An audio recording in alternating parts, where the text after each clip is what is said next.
నామమున మీకందరికీ కృపా సమాధానములు, దైవాశీర్వాదములు, క్రిస్మస్ మాసపు దీవెనలు దేవుడుగా దయచేయునుగాక. ఆమేన్. ఆరాధించండి క్రిస్మస్, ఆరాధించండి, ఆరాధించండి. రాజగణేశ్రాయేల్ రాజా, ఈ రాజన్న ఇంటికి చెక్క దారి చూపగా చేరి మ్రక్కుచు ఆరాధించిన తూర్పు జ్ఞానుల పంక్తిలోకి రండి, జ్ఞానుల పంక్తిలోకి రండి, జ్ఞానుల పంక్తిలోకి రండి. పిల్లరా, దేవుని ఆరాధించడానికి మనమందరూ కూడా ఆయన సన్నిధానంలోకి మనము వచ్చిన్నాము. మరి జ్ఞానులు ఎందుకు వచ్చారు? ప్రభువును పూజించుటకు వచ్చారు. యూదులకు ఆరాధన ఉంటుంది, క్రైస్తవులకు ఆరాధన ఉంటుంది. మరి అన్యులైన వారికి అనగా ఇతర మతస్థులకు, క్రైస్తవులకు ఏముంటుంది? పూజ ఉంటుంది కదా. ఎందుకంటే మరి యూదులైనా మరి క్రైస్తవులైనా మరి ఎవరిని ఆరాధిస్తారు? సృష్టికర్త అయిన దేవుణ్ణి. కాబట్టి మనది సృష్టికర్త మతం అయితే క్రైస్తవేత్తలైన వారు ఎవరిని ఆరాధిస్తారు? సృష్టిని. కాబట్టి వారిది సృష్టి మతమైంది. కాబట్టి వారు పూజ చేస్తారు. జ్ఞానులు కూడా ఏం చేశారు? వచ్చి వీరు కూడా అన్య మతంలో వచ్చిన వారే. అయితే వారు వచ్చి ప్రభువుని చూసి ఏం చేస్తారు? కానుకలు అర్పించి ఆయనను పూజించినట్లుగా మనము చూస్తున్నాం. మరి ప్రభువును ఆరాధించడానికి వచ్చిన మనమందరము కూడా ఎలా ఆరాధించాలి? జ్ఞానులు ఏ రీతిగా అయితే మరి బాలుడు, 2 ఏళ్ల చిన్న బాలుడుగా ఉన్న యేసుక్రీస్తు ప్రభువును చూసి ఈయనే రాజు, ఈయనే ప్రభువు, ఈయనే సృష్టికర్త అని సంతోషముతో మనస్ఫూర్తిగా హృదయపూర్వకముగా ఆయనకు వంగి మరి నమస్కరించి ఆయనకు కానుకలు అర్పించి మరి ఆయనను పూజించారు. అలాగే మనము కూడా ప్రభును ఆరాధించేటప్పుడు ఎలా ఆరాధించాలి? హృదయపూర్వకముగా మనస్ఫూర్తిగా. మరి బాలుడై ఉన్నా వచ్చినా గాని, నరావతారగా వచ్చినా గాని ఆయన నా ప్రభువు, నా దేవుడు, నన్ను కలిగేసిన వాడు అని సంతోషముతో ఆనందముతో మనము ప్రభువును ఆరాధించేవారముగా ఉండాలి. అయ్యగారు అన్నారు, ఈ నెల మొదటి రోజు నుంచి చివరి వరకు కూడా ఆనందముతో మనము ప్రభువును ఆరాధించాలి. ఈ ఆనందం అనేది నిత్యమును కూడా మనకు ఉండాలి. ఎందుకు? ఒక ఉదాహరణ కూడా చెప్పినారు. ఏమిటంటే, మీకందరూ కూడా చిన్నప్పుడు తిని ఉంటారు పంచదార చిలక. మరి ఈ పంచదార చిలకను ఎక్కడ కొరికినా కానీ ఎలా ఉంటది? తీపిగానే ఉంటది. అలాగే ఈ నెలంతా కూడా మన హృదయం ఎలా ఉండాలి? సంతోషముతో ఆనందముతో ఉప్పొంగొచ్చు హృదయపూర్వకముగా మనము ప్రభువును ఆరాధించాలి. ఎందుకనగా ఆయన అనగా దేవాది దేవుడు, ఆకాశ మహాకాశములు పట్టచాలని దేవుడు, ఆకారము లేని దేవుడు నా నిమిత్తమై నరుడుగా వచ్చి ఉన్నాడు. ఈ తలంపుని మనము నిత్యమును కూడా నెలంతా కూడా మనము కలిగి ఉండాలి. అందుకే ఈ సంగతిని మరి పాట ద్వారా కూడా మనకు తెలియపరిచున్నారు. నా నిమిత్తమై నీవు పుట్టినావు, నా నిమిత్తమై నీవు నరుడవై పుట్టినావు, రక్షకానా వందనాలు, శ్రీ రక్షకానా వందనాలు. ఈ రీతిగా హృదయపూర్వకముగా కృతజ్ఞత కలిగి ఉండి మరి ప్రభువును ఆరాధించాలి. అదే క్రిస్మస్. క్రిస్మస్ అనగా మరి ఒక్క రోజు మనం పెట్టుకుంటాం, కానీ ఈ క్రిస్మస్ అనేది దినదినము కూడా మనము ప్రభువును ఇట్టి కృతజ్ఞత కలిగి ఉండి ఆరాధిస్తుంటే దినదినము కూడా మనకు క్రిస్మస్ పండుగే. ఇట్టి కృతజ్ఞత కలిగి ఉంటే మనకు మన జీవితకాలం అంతే కూడా క్రిస్మస్ పండుగే.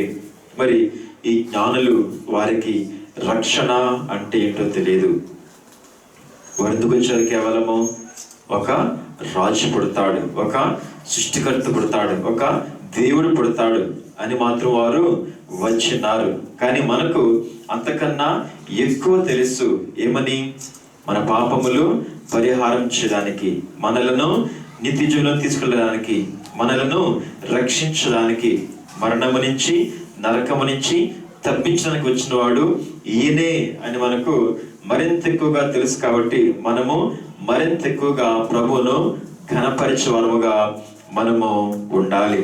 మరి అసలు క్రిస్మస్ పండుగ ఎప్పుడు ప్రారంభమైంది? క్రిస్మస్ పండుగ ఎప్పుడు ప్రారంభమైంది? మొట్టమొదటి క్రిస్మస్ ఎక్కడ జరిగింది? భూలోకంలో ఉన్నప్పుడు ఏదెను తోటలో జరిగింది కదండి. మరి కొన్ని క్రిస్మస్ పండుగలు మనము వాక్యానుసారముగా ధ్యానించుకుందాం. అసలు క్రిస్మస్ పండుగలు ఎన్ని రకముల క్రిస్మస్ పండుగలు? మనమైతే ప్రతి సంవత్సరము కూడా ఒకే రకంగా చేస్తూ ఉంటాం. ఒకటే క్రిస్మస్, అందరము కూడా కలుసుకొని కూడుకొని ప్రభువును ఆరాధిస్తాం, పండుగ చేస్తాం. అది ఏ రకమైన క్రిస్మస్ కూడా మనము చూద్దాం. అసలు ఎన్ని రకములైన క్రిస్మస్ పండుగలు ఉన్నాయి, ఎన్ని రకాల పండుగలు మరి బైబిల్లో మనము చూద్దాం. మొదటగా చూసినట్లయితే వాగ్దాన క్రిస్మస్. ఆదికాండము 3వ అధ్యాయము 15వ వచనము చదువుకుందాం. మరియు నీకును స్త్రీకిని నీ సంతానమునకును ఆమె సంతానమునకును వైరము కలుగజేసేదను. అది నిన్ను తల మీద కొట్టును, నీవు దానిని మెడల మీద కొట్టుదువు.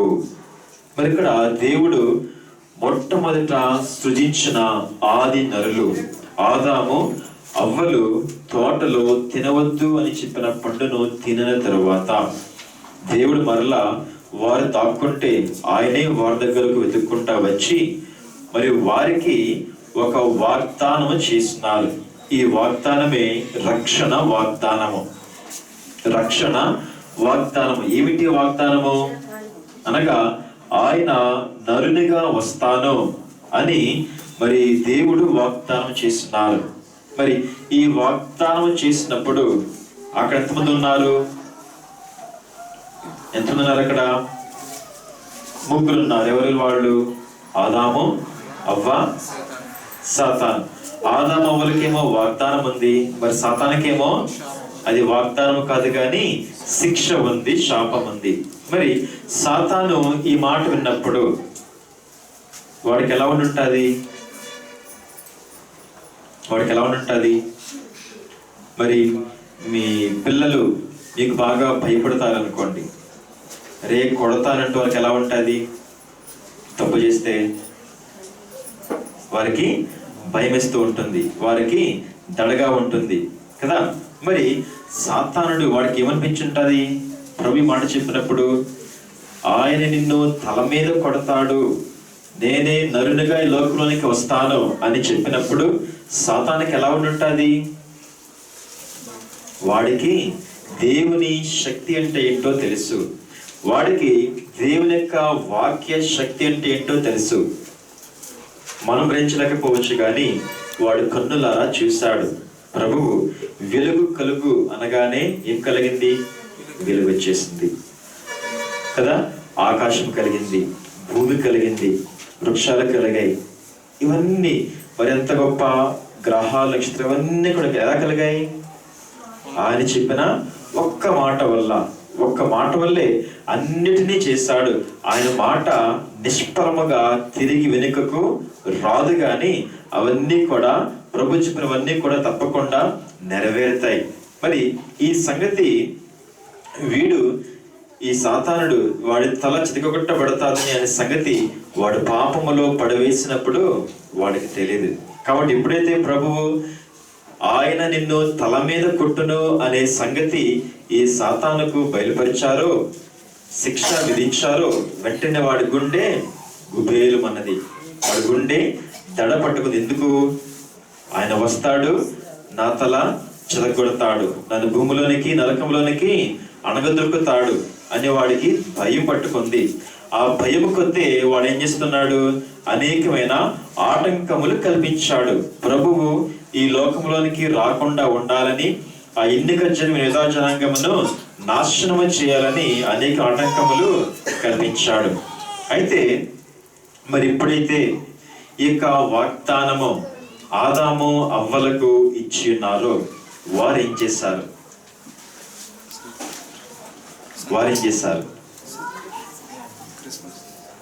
అవ్వకి ఇచ్చినట్టి వాకు అదిగో తొట్టిలో పవ్వళించి ఉన్న దేవ బాల యేసులో ఏ విధముగా సఫలమాయే ఈ దినంబున నవ్వు మోము నరుని కాపెను, నవ్వు మోము నరుని కాపెను. అవ్వకిచ్చినట్టు వాగ్దానము దాన్ని నెరవేర్పు ఎక్కడ చూస్తున్నాం? మనము మరియమ్మలో మనము చూస్తూ ఉన్నాం. నీ సంతానము అనగానే ఆమెకు కనబడింది ఎవరు? యేసుక్రీస్తు ప్రభు. కాబట్టి ఎప్పుడైతే ఈ వాగ్దానము దేవుడు ఇచ్చారో వెంటనే ఆ వాగ్దానమును బట్టి ఆమె యేసుక్రీస్తు ప్రభుని చూసింది. ఆదాము యేసుక్రీస్తు ప్రభును చూశాడు. చూసి వెంటనే తోటలోనే వారు ఏం చేసుకున్నారు? క్రిస్మస్ పండుగ జరుపుకున్నారు. మొట్టమొదటి క్రిస్మస్ పండుగ మనుషులు జరుపుకున్న పండుగ ఎక్కడ జరిగింది? ఏదెను తోటలో ఆదాము అవ్వలు జరుపుకున్నారు. ఆయన యొక్క మాట భూమి మీద పలికినాడు. కాబట్టి ఆ వాగ్దానం నెరవేర్చుటకు ఆయన భూమి మీదకినే దిగి వచ్చినారు. నరుడుగా ఆయన వచ్చినారు. రెండోదిగా చూసినట్లయితే ప్రవచన క్రిస్మస్. అనేక మంది ప్రవక్తలైన వారు ప్రభు యొక్క జన్మము గురించి, అనగా దేవాది దేవుడు నరావతారకి లోకంలో జన్మిస్తారని ముందుగా ఎన్నో ప్రవచనములు ప్రవచించి ఉన్నారు. కొన్ని ఉదాహరణగా చూద్దాం. యెషయా గ్రంథము 7వ అధ్యాయము 14వ వచనము. కాబట్టి ప్రభువు తాన యొక్క సూచన మీకు చూపును, ఆలకించుడి. కన్యక గర్భవతి అయి కుమారుని కని అతనికి ఇమ్మానుయేలు పేరు పెట్టును. తర్వాత మోషే పలుకుచున్న ఒక ప్రవచనం చూడండి. ద్వితీయోపదేశ కాండము గ్రంథము 18వ అధ్యాయము 18వ వచనము. వారి సహోదరుల నుండి నా వంటి ప్రవక్తను వారి కొరకు పుట్టించదును. నీ వంటి ప్రవక్తను వారి కొరకు పుట్టించదునని మరి ప్రభువు చెప్పుచున్నారు. ఈ రీతిగా దేవుడే మోషేకు బయలుపరిచిన సంగతి. వారి సహోదరుల్లో ఇశ్రాయేలులో నుండి నీ వంటి ప్రవక్తను నేను వారి కొరకు పుట్టిస్తాను. ఈ రీతిగా మోషే ప్రవచనం చెబుతున్నాడు. అలాగే యెషయా ప్రవచనం చెబుతున్నాడు. మరి బైబిల్ గ్రంథంలో ఉన్న ప్రవచనములలో ఆయన యొక్క జీవితం అంతయు కూడా ముందుగానే వ్రాయబడింది, ముందుగానే బయలుపరచబడింది. ఇటు వారెవ్వరూ కూడా లేరు. ఆయన జన్మము మొదలుకొని ఏ స్థలంలో పుడతాడు, ఏ వంశంలో పుడతాడు, ఏ ఊరిలో పుడతాడు, పుట్టినప్పుడు ఏమి జరుగుతుంది, పుట్టిన తర్వాత ఏమి జరుగుతుంది, ఆయన మీద వచ్చిన ఆ యొక్క రాజులు ఏం చేస్తారు, అనేక పిల్లలను ఎలా నాశనం చేస్తారు, అలాగే ఆయన ఏ రీతిగా మరి తండ్రి ముందు లోకం ముందు పెరుగుతాడు, ఆయన జీవితం ఎలాంటిది, ఆయన వచ్చి ఏం మాట్లాడతాడు, ఆయన స్వరం ఎలా ఉంటుంది, ఆయనకి రక్షణ కార్యక్రమం ఎలా ఉంటుంది, ఇవన్నీ కూడా ముందుగానే ప్రవచనముల్లో దేవుడు ముందుగా బయలుపరుచున్నారు. కాబట్టి ప్రవక్తలు ఏం చేస్తున్నారు? ప్రవచనం ద్వారా ముందుగానే ప్రభువును చూస్తూ ఉన్నారు. ముందు జరుగు నీ చరిత్ర ముందే వ్రాసి, ముందు జరుగు నీ చరిత్ర ముందే వ్రాసి పెట్టినావు రక్షకానా వందనాలు, శ్రీ రక్షకానా వందనాలు. దేవుని వాగ్దానము ఆదికాండం గ్రంథము 3వ అధ్యాయంలో ప్రారంభమైతే ప్రవచనములు ఆదికాండము 12వ అధ్యాయం నుంచి ప్రారంభమయ్యాయి. నోహు నాడు షేము దేవుడు స్తుతింపబడునుగాక. అప్పటి నుంచి ఈ ప్రవచనములు ప్రారంభమయ్యాయి. మరి ఎందుకు ఇలా చెప్పాడు? అని చూస్తే నోవహు ఏం చేస్తున్నాడు? షేము యొక్క వంశంలో నుంచి పుట్టబోయే యేసుక్రీస్తు ప్రభువు ముందుగానే మరి చూసి ప్రవచనము చెబుతున్నాడు. అలాగే ఒక అన్య ప్రవక్త అనగా మరి దేవుని జనాంగంలో లేని ఇతర ప్రవక్త దేవుణ్ణి చూచుట, దేవుని సన్నిధిలో ఉండుట, ఆయన మాట వినుట అనే ఈ విద్యను నేర్చుకొని అతను కూడా మనోనిదానము కలిగి ఈ యొక్క ప్రవచనమును చూపుచున్నాడు. చూడండి, సంఖ్యాకాండము గ్రంథము 24వ అధ్యాయము 17వ వచనము. ఆయనను చూచుచున్నాను గాని ప్రస్తుతం ఉన్నట్టు కాదు. ఆయనను చూచుచున్నాను గాని సమీపమున ఉన్నట్టు కాదు. నక్షత్రము యాకోబులో ఉదయించును, రాజదండము ఇశ్రాయేలులో నుండి లేచును. చాలండి. ఈ రీతిగా ఈ యొక్క బిలాము ప్రవక్త, అన్య ప్రవక్త ఏం చేస్తున్నాడు? ఈయన కూడా ప్రవచనం చెబుతున్నాడు. ప్రవచనం చేస్తూ మరి యేసుక్రీస్తు ప్రభు పుట్టబోయే కొన్ని వేల సంవత్సరముల తర్వాత పుట్టబోయే యేసు ప్రభును చూస్తూ ప్రవచనం చెబుతున్నాడు. మరింతకన్నా గొప్పగా యెషయా ప్రవక్త చూద్దాం. 9వ అధ్యాయము 6వ వచనము.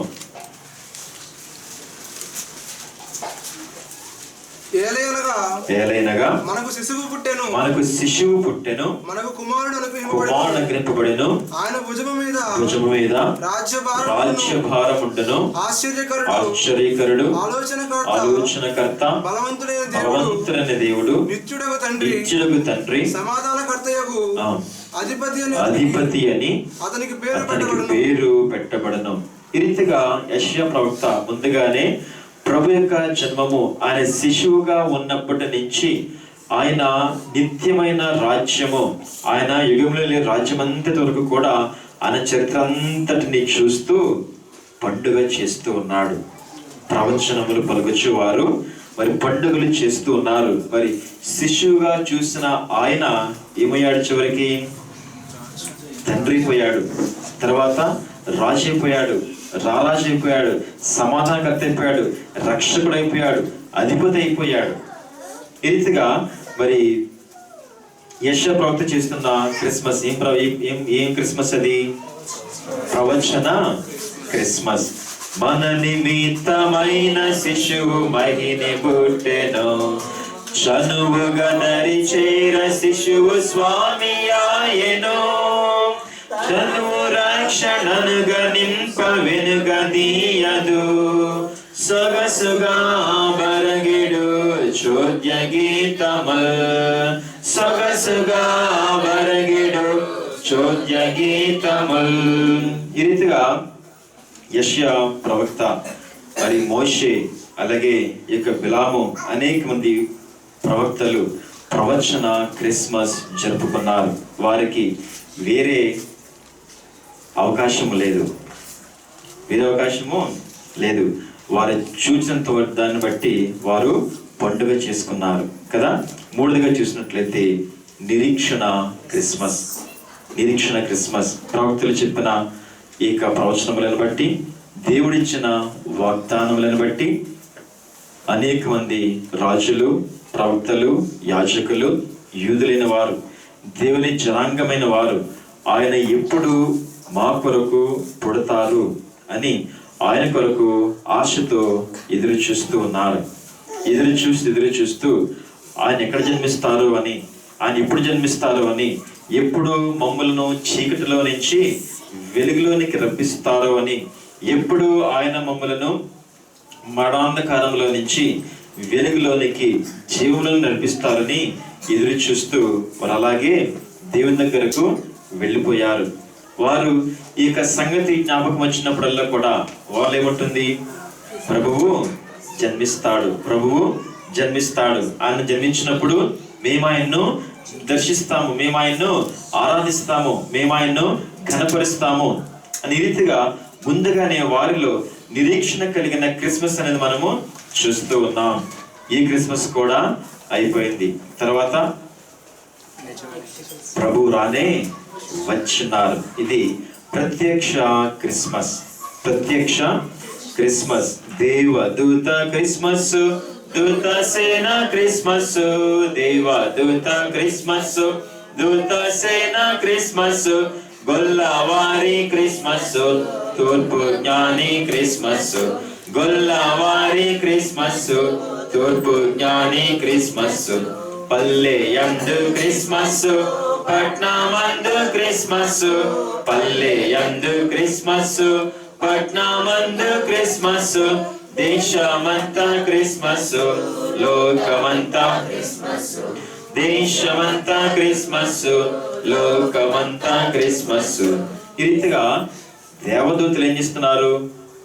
జన్మించిన ప్రభువును తొంగి చూడడానికి పరలోకం నుంచి సలవడిగి అందరూ గుంపుగా వచ్చి ప్రభువుని చూస్తూ ఆయనను సంతోషముతో స్తుతిగానాలు చేస్తున్నారు. సర్వోన్నతమైన స్థలముల్లో దేవునికి మహిమయు, ఆయనకి ఇష్టమైన మనుషులకు భూమి మీద సమాధానము కలుగును గాక. వారు చెప్పిన ఆ వార్తను బట్టి, ఆ వార్త అందుకున్న గొల్లలైన వారు ఏం చేస్తున్నారు? వారు కూడా ప్రభువుని దర్శించి వారు కూడా క్రిస్మస్ పండుగ జరుపుకున్నారు. మరి ఇంకా నిరీక్షించే అవసరం లేదు, దూరం నుంచి చూసే అవసరం లేదు, వాగ్దానమును చూసే అవసరం లేదు. అవన్నిటి యొక్క నెరవేర్పు, వాగ్దాన నెరవేర్పు, ప్రవచనముల నెరవేర్పు, నిరీక్షణ యొక్క నెరవేర్పు ప్రత్యక్షముగా మన కళ్ళ ముందే కనబడుతుండగా ఆ యొక్క గొల్లలైన వారు, దూతలైన వారు ఈ ప్రభువును చూస్తూ క్రిస్మస్ పండుగ జరుపుకున్నారు. అలాగే దూరం నుంచి వచ్చిన జ్ఞానులైన వారు కూడా ఏం చేస్తున్నారు? వారు కూడా వచ్చి ప్రభువును దర్శించి క్రిస్మస్ పండుగ జరుపుకున్నారు. దేవాలయంలో అన్న సుమయోను వారు కూడా క్రిస్మస్ పండుగ జరుపుకున్నారు. అలాగే ప్రభు తల్లిదండ్రులైన మరియా, యోసేపులు వారు కూడా క్రిస్మస్ పండుగ. ఇవన్నీ ఈ పండుగలు ఇవి ప్రత్యక్ష క్రిస్మస్ పండుగలు. ఇది మనం చేయగలమా?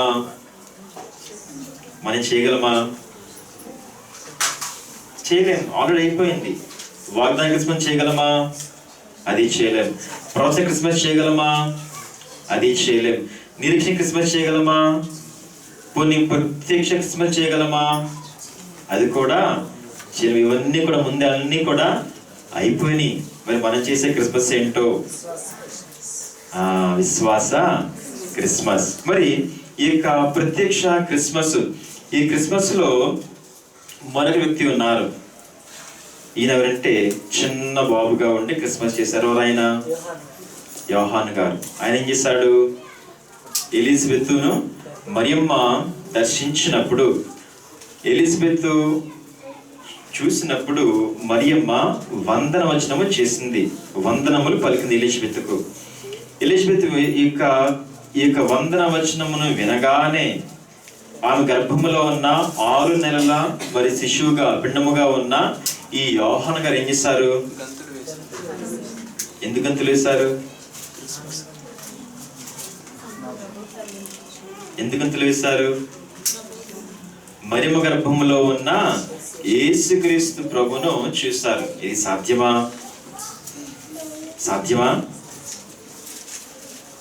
మన జ్ఞానానికైతే అసాధ్యం అనిపిస్తుంది, కానీ దేవునికైతే సమస్తమును కూడా సాధ్యమే. యోహానుతో పాటు ప్రభు ఉన్నారు. యేసయ్య గర్భములో ఉన్న ఆయనతో పాటు ప్రభు ఉన్నారు. మరి అయ్యగారి గురించిన ప్రవచనము కూడా అదే. అయ్యగారి గర్భం ఉన్నప్పుడు కూడా ఈయనతో పాటు నేను ఉన్నానని ప్రభు స్వయముగా సాక్ష్యము ఇచ్చిన వారై ఉన్నారు. మరి యోహాను కూడా ఇదే రీతిగా 6 నెలల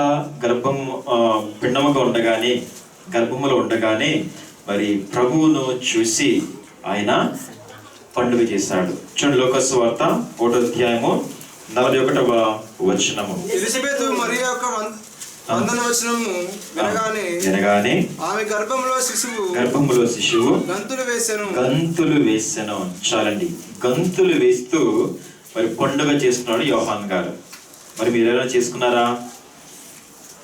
నా కొరకు ప్రభు వచ్చారని మరి ప్రభువుని చూస్తూ గంతులు వేస్తూ పండుగ చేశారా? యోహాన్ ఏం చేశాడు? గంతులు వేస్తూ పండుగ చేశాడు. ఎందుకు గంతులు వేశాడు? ఎవరైనా చెప్పగలరు? ఎందుకు గంతులు వేశాడు? ఎందుకంటే ప్రభువు గంతులు వేయటం చూసి యోహాను గారు కూడా గంతులు వేశారు. పరమగీతం గ్రంథము 2వ అధ్యాయము 8వ వచనం, దేవుడు ఈ లోకమునకు నరావతారిగా ఎలా వచ్చి ఉన్నారు. ఆలకించుడి, నా ప్రియుని స్వరము వినబడుచున్నది, ఇదిగో అతడు వచ్చుచున్నాడు, గంతులు వేయచు కొండల మీదను ఎగసి దాటుచుండు మెట్టల మీదను అతడు వచ్చుచున్నాడు. ఎలా వస్తున్నారంట? గంతులు వేస్తూ. ఎందుకు? నేను కలుగజేసిన నరులతో పాటు నేను కూడా జీవిస్తాను, నేను కూడా వారిని నడిపిస్తాను, నేను వారిని రక్షిస్తాను అని ప్రభు ఏం చేస్తున్నారు? గంతులు వేస్తూ పైలోకము నుంచి లోకమునకు వస్తూ ఉండగా గంతులు వేస్తూ వస్తున్న ఆ ప్రభుని చూసి గర్భములో ఉన్న శిశువుగా ఉన్న ఈ యోహాను గారు కూడా గంతులు వేసి మరి ప్రభువుకు వందనము చేస్తూ క్రిస్మస్ పండుగ జరుపుకున్నాడు. ఆయనకు మరి నమస్కారమును చేస్తున్నాడు. మరి చివరగా మన క్రిస్మస్. ఏ క్రిస్మస్ ఇది? విశ్వాస క్రిస్మస్. విశ్వాస క్రిస్మస్. క్రిస్మస్ అన్న పండుగ చేసి కొన్న మెండుగా, క్రిస్మస్ అన్న పండుగ చేసి కొన్న మెండుగా, మానవాత్మ నిండుగా చేయకున్న దండుగా, మానవాత్మ నిండుగా చేయకున్న దండుగా. క్రిస్మస్ పండుగ చేయకపోతే దండుగా అని అయ్యగారు ఇక్కడ మనకు తెలియపరుస్తున్నారు. మరి ఈ క్రిస్మస్ పండుగ మనము చేసుకునే పండుగ. ఏం పండుగ ఇది? విశ్వాస క్రిస్మస్. ఏమని విశ్వాసము? ప్రభువును ఆరాధించుటకు వచ్చినప్పుడు, ఆయనను మరి మహింపరచుటకు వచ్చినప్పుడు, ఆయనకు పండుగ ఆచరించేటప్పుడు మన హృదయంలో విశ్వాసము అనేది లేకపోతే మనం పండుగ చేయగలమా? చేయలేము. ఏమని విశ్వాసము? వారైతే ప్రవక్తలు మరి యూదులు ఇంటికి జనాంగం మీద ఏం చేస్తారు? విశ్వాసమే. కానీ పుడతారు, వస్తారు, రక్షిస్తారు అని నిరీక్షణ, ఆ విశ్వాసం వారిది. మరి మనకైతే ఏ విశ్వాసము?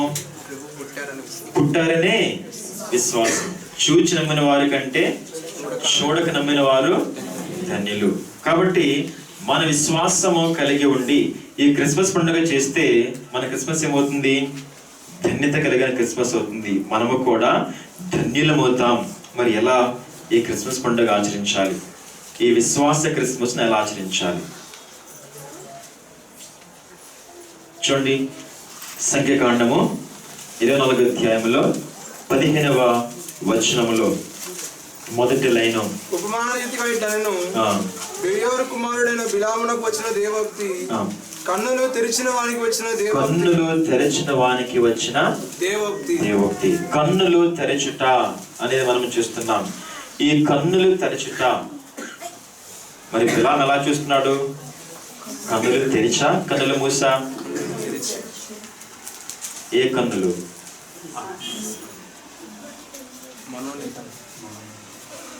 ఏ కన్నులు? బాహ్యనేత్రములు కాదు కానీ మనోనేత్రములు తెరిచి ఆయన చూస్తున్నాడు. మనోనేత్రం తెరవాలని ఏం చేయాలి? మనము మన బాహ్య కన్నులు మనము మూయవలసిందే. మరి ఆదాము అవ్వలు వారు పాపంలో పడినప్పుడు, అనగా తినవద్దని చెప్పిన పండు తిన్నప్పుడు ఒక మాట ఉంది, వారి కన్నులు సరిగ్గా చదవండి.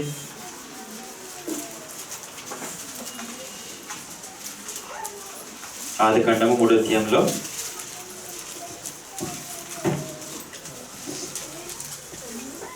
వారి కన్నులు ఎన్ని వచ్చిన మరి? అప్పుడు వారిద్దరి కన్నులు తెరవబడెను. వారిద్దరి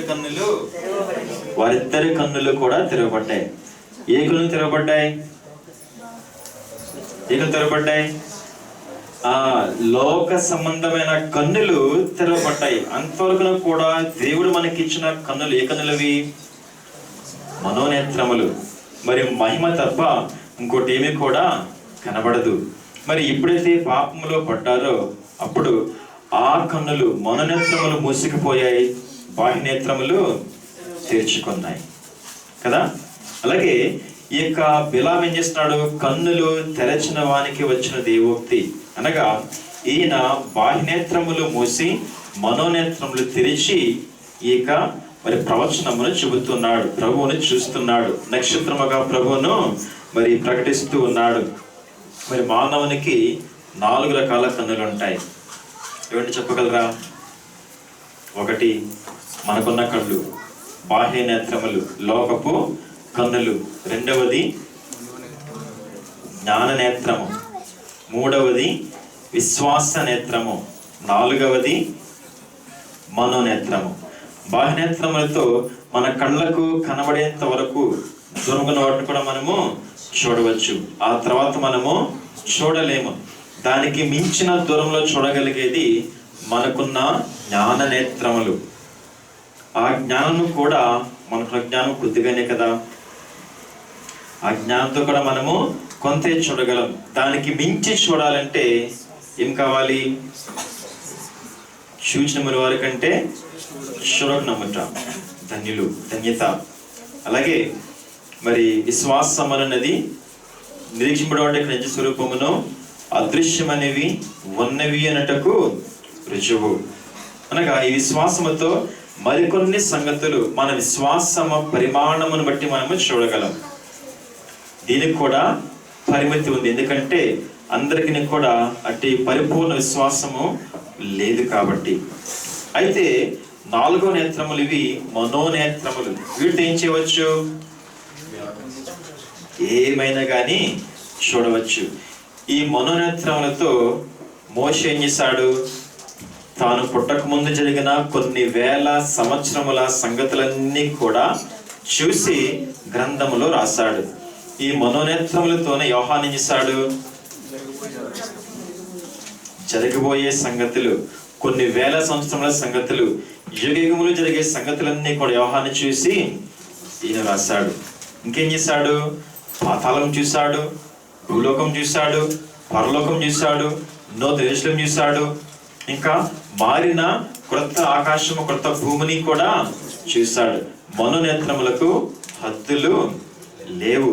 ఏదైనా కానీ చూడగలదు. అన్నిటిని కూడా దేవుడు మనకు చూపించగలడు.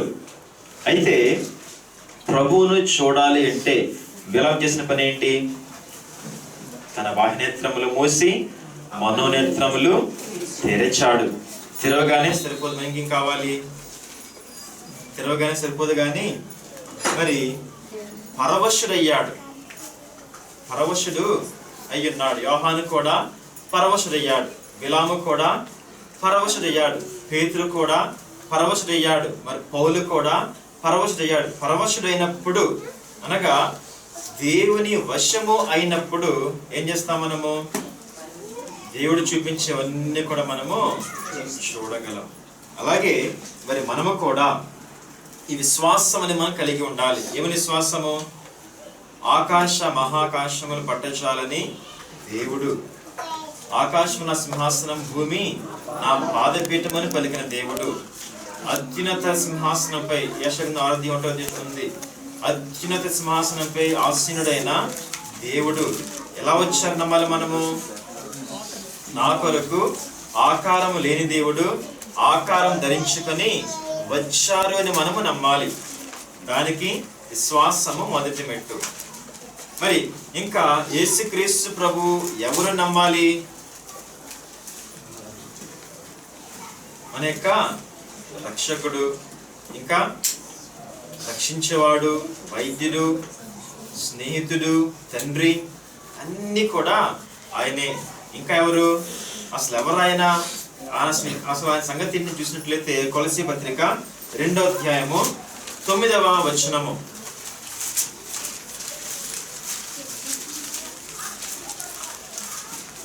ఏలయనగా దేవత్వం యొక్క సర్వ పరిపూర్ణత శరీరముగా క్రీస్తునందు నివసించుచున్నది.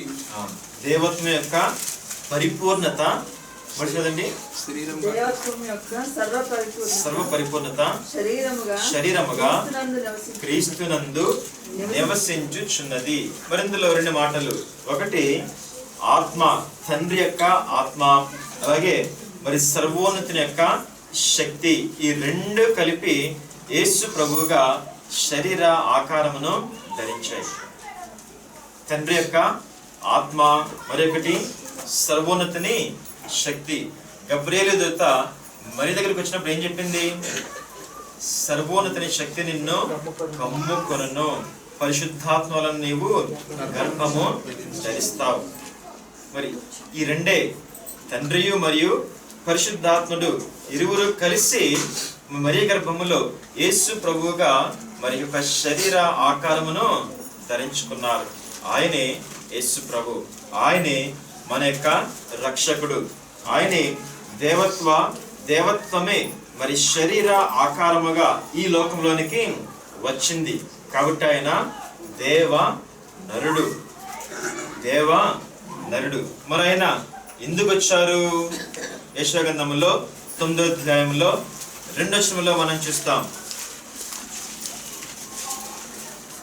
చీకటిలో నడుచు జనులు గొప్ప వెలుగు చూచుచున్నారు. ఛాయగల దేశ నివాసుల మీద వెలుగు ప్రకాశించును. తర్వాత యెషయా గ్రంథములో 6వ అధ్యాయంలో 60వ అధ్యాయంలో మొదటి 2 వచనములు చూద్దాం. నీకు వెలుగు వచ్చినది, లెమ్ము తేజరిల్లుము, యెహోవా మహిమ నీ మీద ఉదయించెను. చూడుము. చాలండి. మరి ఇక్కడ చీకటిలో నడుచు జనులు వెలుగుని చూస్తూ ఉన్నారు. ఇంకా లెమ్ము, నీ మీదకి వెలుగు వచ్చింది అనగా ఇక్కడ ప్రభువు రాగానే అక్కడ ఏం కనబడుతుంది? మార్పు అనేది కనబడుతుంది. మార్పు అంటే క్రిస్మస్ యొక్క విశ్వాసము అనగా విశ్వాస క్రిస్మస్. ఇందులో ఏం చేయాలి? ప్రభువు వస్తారు, వచ్చినప్పుడు ఏం చేస్తారు? నన్ను మారుస్తారు. ప్రభు వచ్చిన చోట, ప్రభు ఉన్న చోట, ప్రభుని చేర్చుకున్న చోట ఏముండదు? చీకటి ఉండదు, కానీ మార్పు ఉంటుంది. అది వెలుగై ఉంటుంది. అనగా క్రిస్మస్ పండుగ చేసుకునే మనము ఏం చేయాలి? వెలిగించబడాలి, మార్చబడాలి. ఇంకా ఏమైనా మారనిది ఉంటే ఏం చేయాలి? మనము పూర్తిగా మార్చివేసుకోవాలి. మన జీవితాలను మార్చివేయడానికి ఆయన లోకంకి వచ్చారు. కాబట్టి క్రిస్మస్ పండుగ చేస్తున్న మనము, ఆయన ఆరాధిస్తున్న మనము, మన జీవితంలో నడవడిక మారకపోతే అర్థం ఉండదు. పండుగ అంత మాత్రం కూడా అర్థం ఉండదు. కాబట్టి మన జీవితములను మార్చడానికి ఈ క్రిస్మస్ పండుగ, ఈ పండుగ అనేది దాని ద్వారా మనలో మార్పు రావాలి. క్రిస్మస్ ద్వారా మనలో మార్పు రావాలి. అట్టి మార్పును కలిగించేవారే యేసుక్రీస్తు ప్రభువారు. లోకమునకు మనం ఇచ్చే మరి గొప్ప వర్తమానము, సువార్త. ఈ నెలలో ఏం చేస్తున్నాము? ప్రభు నిన్ను మార్చడానికైనా ఈ లోకములోనికి వచ్చినారు అని మనము చెప్పేవారముగా ఉండాలి. మరి ఈ రీతిగా ఈ యొక్క విశ్వాస క్రిస్మస్ మనము చేసుకుంటూ అనేకులను కూడా వాళ్ళ విశ్వాసమును కలిగించాలి. నన్ను దేవుడు మారుస్తాడు, నా జీవితం మారుస్తాడు. వారిని మార్చిన దేవుడు నన్ను మారుస్తాడు, వారిని వెలిగించిన దేవుడు నన్ను కూడా వెలిగిస్తాడు అనే మరి గొప్ప సాక్ష్యము మనము ఇవ్వగలిగే వారముగా ఉండాలి. అదే నిజమైన మరి విశ్వాస క్రిస్మస్. ఈ రీతిగా మరి అన్ని క్రిస్మస్ల కన్నా, వాగ్దాన క్రిస్మస్ కన్నా, ప్రవచన క్రిస్మస్ కన్నా, నిరీక్షణ క్రిస్మస్ కన్నా, ప్రత్యక్ష క్రిస్మస్ కన్నా మరి మనం చేసే క్రిస్మస్ మరింత గొప్పది, ధన్యకరమైనది.